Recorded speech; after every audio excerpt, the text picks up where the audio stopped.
Halo semuanya, saya akan menjelaskan tentang capstone modul 2 saya yang menggunakan dataset NYCTLC atau New York City Taxis and Limousine Commission.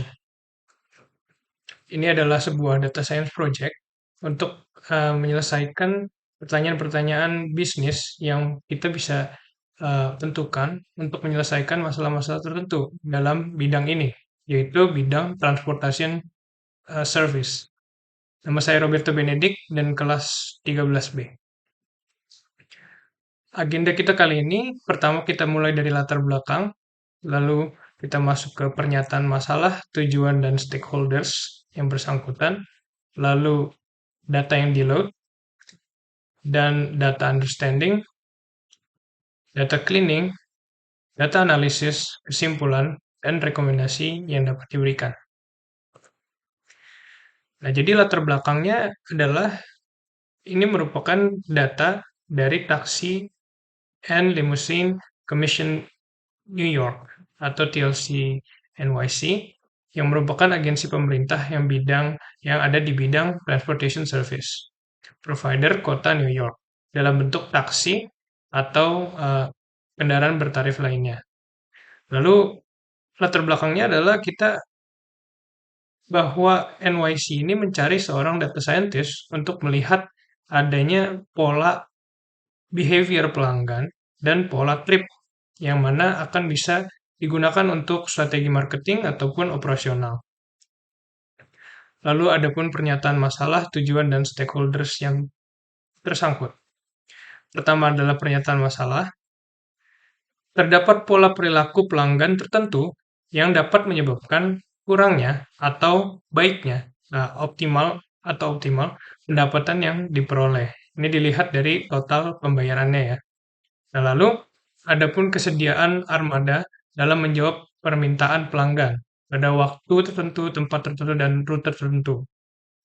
Ini hal penting karena pembagian atau distribusi driver atau alokasi kendaraan juga akan sangat berpengaruh terhadap servis yang diberikan dan otomatis akan berpengaruh langsung dengan profit atau pendapatan. Lalu tujuannya apa? Ada dua. Pertama, bagaimana karakteristik pola perilaku pelanggan dan karakteristik pola trip pada waktu, tempat, dan rute. Lalu ada stakeholders-nya, yaitu tiga. Yang utama, pertama customer atau pelanggan yang jadi penumpangnya. Lalu TLC New York City sendiri sebagai agensi pemerintah dan badan usaha. Lalu driver. Pertama, data understanding. Saya memakai dua dataset. Dataset pertama adalah trip record yang berisi data-data tentang trip yang terjadi, yang pernah terjadi. Uh, Tentunya seorang customer order taksi atau memanggil taksi dan tripnya selesai akan terekor. Nah, lalu dataset kedua adalah taxi zone. Ini untuk melengkapi dataset satu, yang dimana dataset satu ada ID zone atau area. Nah, lalu dengan menggabungkan dataset kedua ini akan mendapatkan informasi geolokasi atau lokasinya seperti borough atau uh, deskripsi lainnya. Nah, lalu di sini kita ngapain? Kita menggunakan stats basic atau statistika dasar untuk data. Nah, jadinya kita bisa mengerti tentang informasi umum seperti rata-rata, standar deviasi, range, atau missing data. Nah, ini akan digunakan untuk membersihkan data dan juga untuk mengerti lebih lanjut tentang data apa yang kita akan analisis nanti. Lalu pengertian tiap kolom juga kita bahas di sini. Tentunya NYCTLC menyediakan dictionary-nya dan bisa dibaca di websitenya langsung atau yang sudah diberikan. Lalu kita masuk ke data cleaning. Pertama adalah missing values, invalid values, value range, lalu hubungan kolom, dan outliers. Kalau missing, bisa diisi atau di-drop tergantung konteksnya dan justifikasinya. Kalau memang bisa, setelah kita cek dengan statistika dan tentunya intuisi dan logika berpikir yang baik, maka kita bisa menentukan kalau itu bisa di-drop atau enggak. Lalu invalid juga mirip seperti itu, tapi kita harus membuktikan kenapa itu invalid, seperti ada referensi eksternal atau segala macam. Lalu value range, itu kita lihat range-nya. Seperti contohnya, kalau kita ada range date time misalnya, dan kalau misalnya jam 0 sampai ada 25, artinya kan di luar range-nya. Nah, itu perlu di-drop. Seperti itu. Langsung ke hubungan kolom. Hubungan kolom itu perlu diperhatikan juga. Nah, seperti contoh, di sini ada kayak tips, toll, dan lain-lain, dan total amount.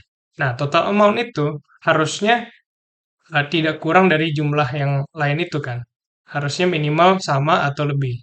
Nah, kita bisa lihat itu dan kita bisa drop atau enggak, kita putuskan nanti gitu. Nah, langsung outliers. Ada box plot dan setelah kita plot, kalau ketemu dan kita bisa remove pakai IQR outlier removal. Nah, lalu kita masuk ke data analisis. Ini hanya ringkasnya saja. Seperti contoh, pada kiri di atas ada map ya. Map. Dan kita bisa lihat secara geolokasi tempat-tempat di mana aja burunya. Nah, itu yang dipakai adalah pickup, jadi start order gitu ya. Nah, terus remap digunakan untuk RFM. Jadi di sini agak berbeda sedikit, bukan loyal customer, tapi loyal customer's choice. Nah, itu adalah rute-rute yang diminati sama pelanggan gitu.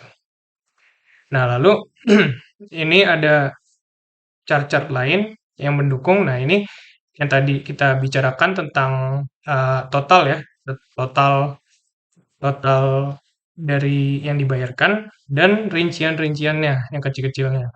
Nah, kalau di sini dilihat nggak masalah ya, karena mereka masih lebih kecil. Nah, lalu ada sunburst. Sunburst itu eh, untuk rute dan jam sum total bayaran. Jadi total bayarannya warnanya, warna bukan maksudnya total bayaran adalah proporsinya, proporsi pie-nya. Lalu em, rute tertentu dan jamnya ada eh, di sunburst-nya ini. Ya, yang kecil-kecil, yang subplotnya, supply plotnya itu adalah eh, pagi, siang, sore gitu ya. Nah, terus yang di dalam ini adalah rute Brooklyn, Brooklyn, Manhattan, Manhattan, Queens, Queens. Jadi cuma tiga yang paling populer. Nah, lalu ini ada plot waktu terhadap banyaknya trip. Nah, ini berguna untuk melihat ada siklus nggak sih di dalam data trip kita. Nah, ternyata ada. Seperti dilihat itu mingguan. Nah, seperti itu bisa diambil insight dan nanti kita akan olah. Dan kita akan lihat apa yang bisa kita simpulkan dari. Nah, lalu ini juga bentuk lain dari yang tadi ya, lebih detailnya. Ada anotasinya. Nah, lalu kita lanjutkan ke ini. Nah, ada uji hipotesis kalau misalnya grafik belum menjelaskan. Seperti ini agak belum jelas karena mirip dari lihat dari median, median total pembayaran. Lalu kita dukung dengan uji hipotesis dan ternyata memang em, ditolak ya H0. Jadi H0-nya itu tidak ada perbedaan, tapi ternyata berbeda. Nah, lalu kesimpulannya adalah insight-insight yang dari tadi analisis itu. Nah, ada beberapa. Pertama, 50% rute customer loyal dan best. Jadi, udah baik. Nah, tapi masih ada potensi 50% lagi. Lalu, 3 rute utama. Dan paling banyak pelanggan trip pada jam berapa aja dan berapa mil. Itu lebih ke yang dekat dan sebentar. Lalu, hubungan jarak dan durasi berbanding lurus. Jumlah trip sangat didominasi sama tunggal, jadi sendiri, dan diikuti dengan berdua, tapi yang sendiri yang paling, dan pembayaran adalah kredit dan cash. Nah, tapi kredit jauh lebih banyak ya, 63%. Ada metode lain tapi tidak signifikan, sangat sedikit. Nah, lalu ini trip tipe yang dipilih adalah 99% yang hail atau dipanggil. Lalu 48% hampir setengah pelanggan memberi tips. Sudah baik tapi masih ada potensi. Nah, lalu hubungan korelasi moderat tips dengan pendapatan sebesar 0,5, terus tips hanya tercatat pada pembayaran kredit. Nah, lalu ini pola tripnya, ada tempat tertentu yang berpengaruh besar. Maksudnya jadi tempat berbeda itu berpengaruh terhadap pendapatan dilihat dari pickup. Nah, lalu waktu juga eh, rata-rata adalah pola siklik mingguan sepanjang bulan Januari seperti tadi di grafik. Dan untuk pola jam harian memiliki maksimum 15 sampai 18 ya, atau jam 3 sampai 6 sore. Terus waktu berpengaruh besar pada pendapatan ditinjau dari total bayaran dengan pola serupa. Jadi mirip dengan yang tadi yang banyaknya. Lalu rute inner borough paling signifikan. Total bayaran 91%, eh, maksudnya 91% itu count trip dan 83% dari sum total bayaran. Jadi sangat signifikan. Lalu waktu sibuk adalah jam 12 sampai jam 6 sore. Lalu rekomendasinya ada macam-macam, dibagi dua yang umum, strategi marketing dan operasional. Yang marketing pertama adalah preferensi pelanggan terhadap rute yang udah dilihat dari RFM, lalu memperluas penawaran untuk trip pendek dan cepat yang tadi. Terus metode pembayaran kredit didorong dengan diskon dan promo-promo. Lalu optimalkan layanan tipe satu atau street hail. Jadi bagaimana strateginya agar orang gampang gitu untuk memanggil taksi. Seperti ada indikator atau apalah. Atau fasilitas umum segala macam. Lalu mendorong tip dari pelanggan dengan uh, service yang lebih baik. Terus peningkatan kualitas layanan yang berkaitan. Lalu analisis dan penanganan anomali seperti machine error atau human error. Lalu lihat datanya masih anomali atau enggak. Kalau masih berarti ada insight yang bisa didapat gitu. Lalu inovasi layanan, kemitraan, dan data lanjutan. Ini mirip ya sama yang tadi. Lalu operasional, pertama adalah posisi armada atau distribusi drivernya ke tempat pickup tertentu yang berpengaruh besar. Nah, lalu armada berdasarkan pola waktu signifikan. Yang tadi ya, pola siklik yang di peak-nya harus diperhatikan. Lalu waktu-waktu paling sibuk, afternoon, jam 12 sampai jam 6 itu harus dilihat dan dipersiapkan. Mungkin sejam sebelumnya atau bagaimana. Harus ada strategi supaya bisa siap menjawab permintaan. Lalu pengembangan rute dan penyesuaian operasional dari rekomendasi yang sebelumnya itu.